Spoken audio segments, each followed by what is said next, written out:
今日我想同大家講講一個超靚又珍貴嘅寶石——橄欖石。普通級別嘅橄欖石 Olive Stone 通常顏色淡淡，可能仲會有啲雜質，所以價格相對比較平啲。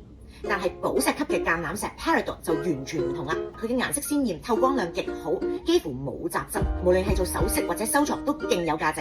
橄欖石嘅主要產地係緬甸、美國、巴西、中國、斯里蘭卡，特別係緬甸出嘅橄欖石質量真係好到爆，受到好多人嘅喜愛。根據 MOF Scale，橄欖石嘅硬度係大約7至7.5，適合日常佩戴。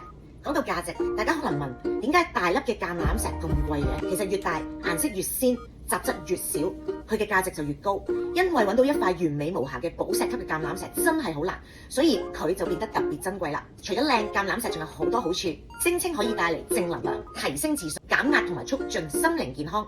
唔怪得咁多人中意佢啦，簡直係幸福寶石。